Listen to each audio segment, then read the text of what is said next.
0, 1. Let's get started.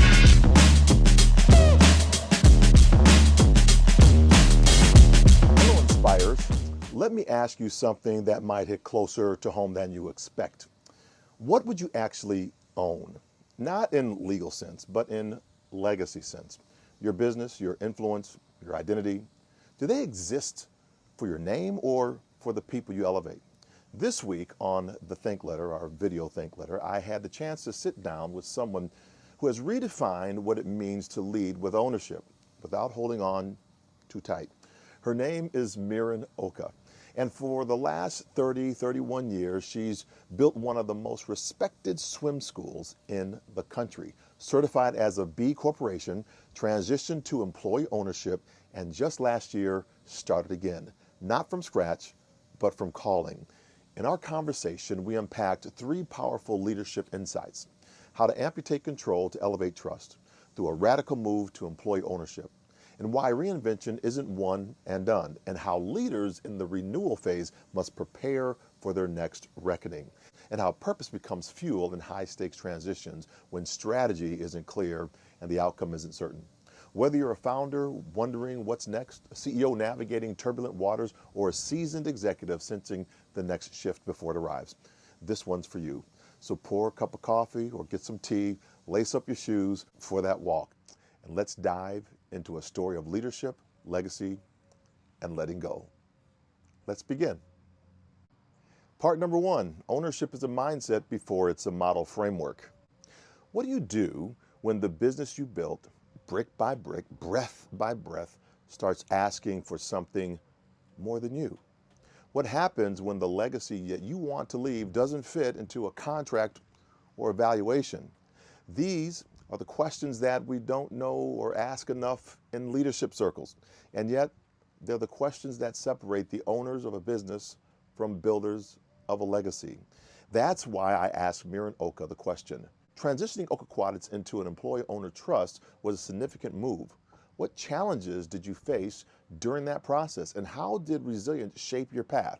Let's listen into her response. To an employee ownership trust was a significant move. So I want to, talk about what that means from the traditional of what most people do into an ownership of employee ownership, and then what challenges did you face during that process that you now say, yeah, I think I can help other people do this.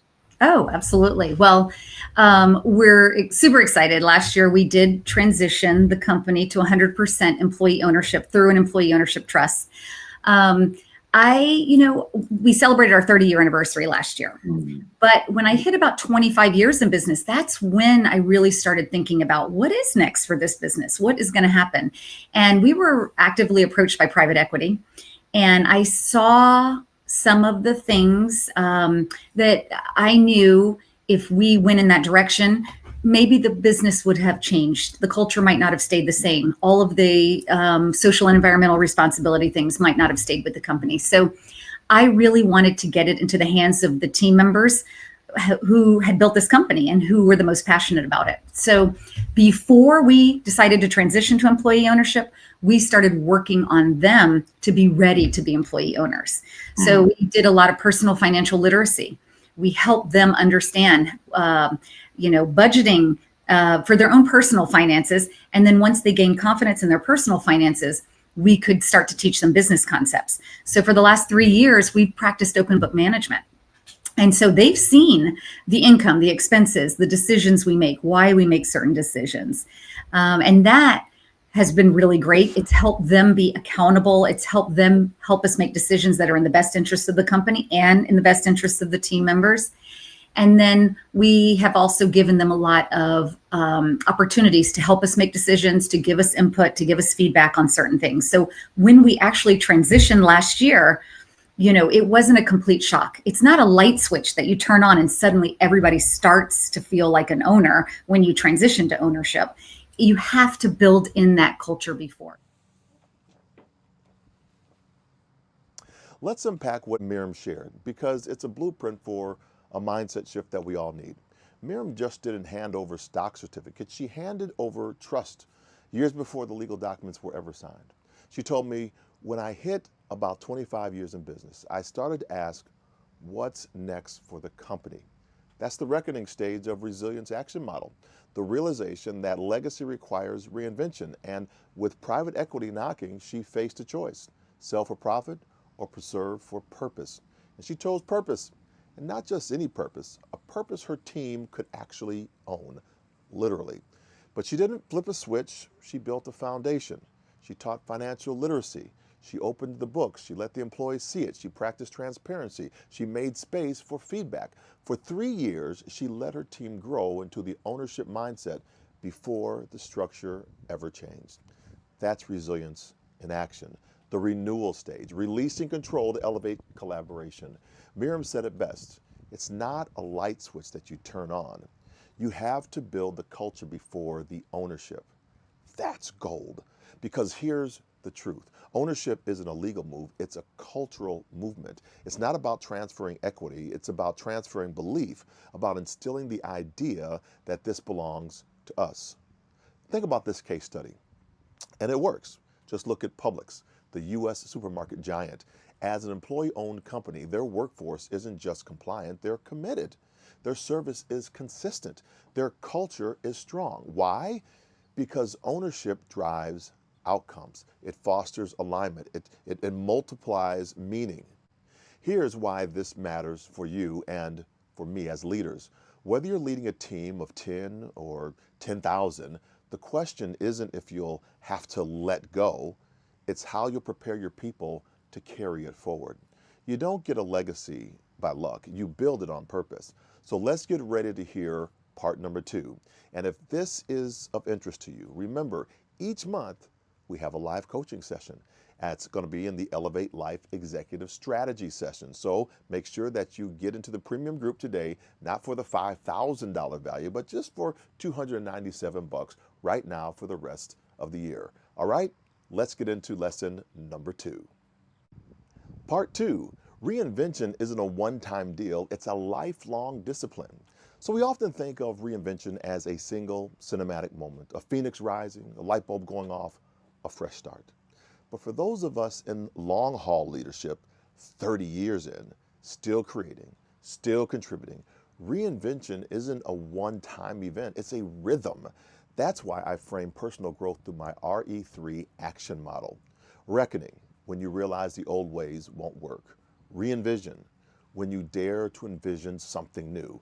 Renewal, when you embrace the responsibility to grow again, this time with no turning back. So I asked Miriam Oka, who built her company over 3 decades, where she saw herself in this model. But let's hear from her, not just me. Let's go. Take it away, Miriam. In each one of those, the reckoning, the revision, or the renewal, where do you see yourself right now? When you gave this talk, I was thinking that exact thing, because I've grown this business. I grew it to 30 years. At our 30-year anniversary, I transitioned to employee ownership trust. I still work there, but now instead of being the sole owner, I'm an owner with 50 other people.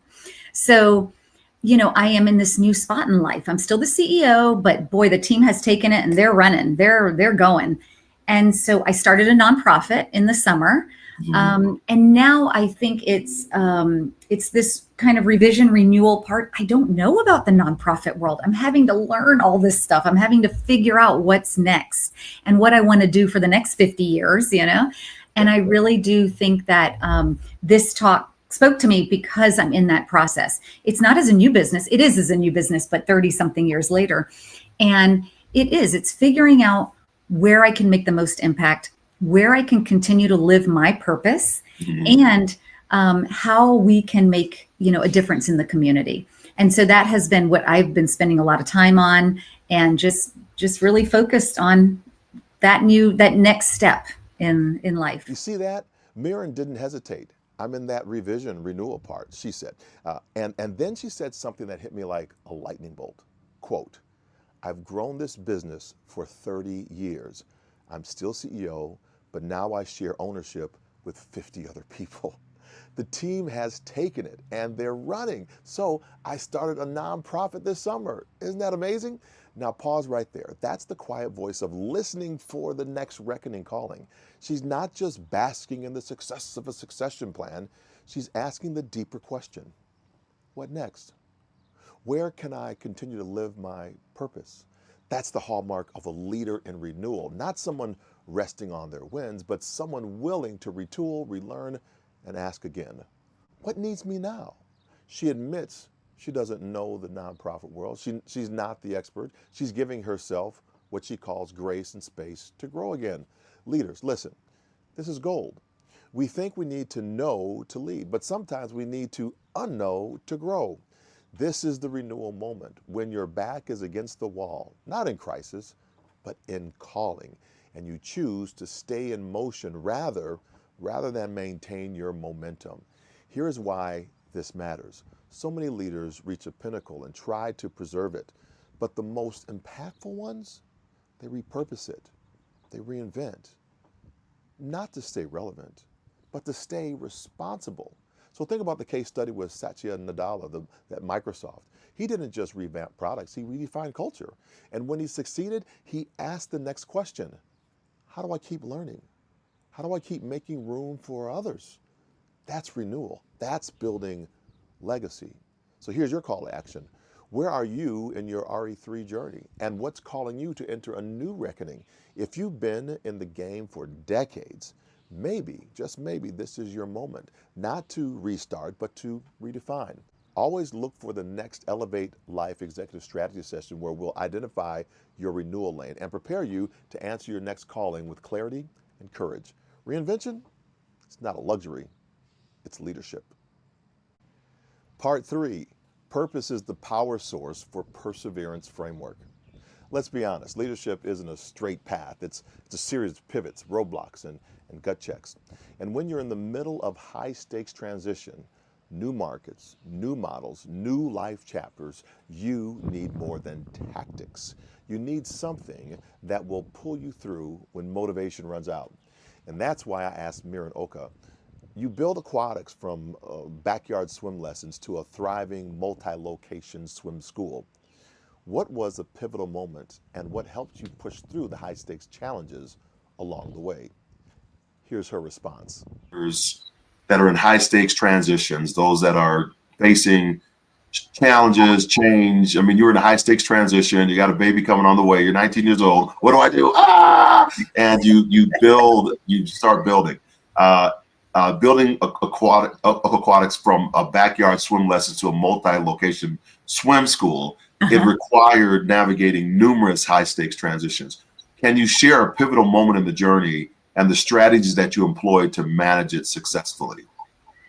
Well, so when I started the business 31 years ago in Miami was a different place. It was a different community. There weren't a lot of women in business in where I saw in the circles that I was in. So that was an interesting situation that I found myself in. And it was, I just had to be out there. I had to keep putting one foot in front of the other. You just have to keep going. It is different now. I don't think we're 100% there, but I do think that we have made huge progress in that regard.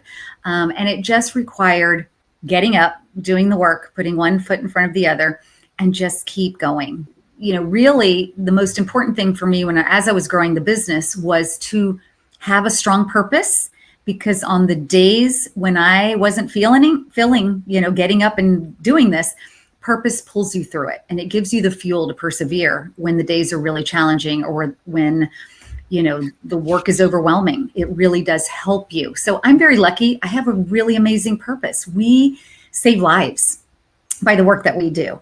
But I think that every company can have a strong purpose, whether it's in the work they do or in the outcomes that their work creates. If you're a company that has really great profits, but you're giving, your profits to a certain organization, or if you're doing something like that, you can build purpose into your work. And that really does help you to continue on and to keep going. She started her business 30 years ago in a very different Miami, a city where she didn't see a lot of women in leadership, a space where being first sometimes meant being alone. Her strategy? Put one foot in front of the other. That's what she told me. Keep going, get up, show up, do the work. That was from A Year Without a Santa Claus, by the way. But then she said something that every leader in transition needs to tattoo on their calendar. Purpose pulls you through it. That's not just a motivational quote. That's a battle cry. She didn't say purpose made the work easier. She said it made it possible. When the days were long and the wins weren't obvious, her why got her out of the bed, because purpose isn't an add-on, it's the anchor. At Oak Aquatics, the purpose is literal. They save lives through swim education. That's not a mission, that's a statement. That's a mission lived. But when she said something I want to spotlight for every executive listening, every company can have a strong purpose, whether in the work itself or in the outcomes it creates. You don't need to be a nonprofit to make an impact. If your profits fund something transformational, if your brand lifts communities, if your operations leaves people better than you found them, you're in the business of purpose. And in high stakes seasons, when the goals change and the terrain shifts, that purpose is what fuels the perseverance. When you're navigating a high stakes transition, restructuring, acquisition, product reinvention, or just a season of fatigue, purpose isn't a nice to have. It's your GPS, it's your compass. It's what gets you up when your plans fall flat and your metrics aren't moving. Here's a case study. Look at Howard Schultz return to Starbucks during the turbulence. He didn't come back to talk about coffee. He came back to talk about culture, about belonging, dignity, purpose. And that realignment, it realigned the entire organization. That's leadership in a new normal, anchored not in profit, but in purpose. So here's your call to action. So here's the question for you. When the strategy changes and the pressure mounts, what pulls you through? Join me this month in Elevate Life Executive Strategy Session, that 1-hour session, where we'll uncover your personal and organizational purpose and how to use it as your compass when everything around you is shifting. This month, our topic is Be Aggressive, taking bold action. In a world of constant transition, the leaders who endure lead with purpose by taking bold action. Whew.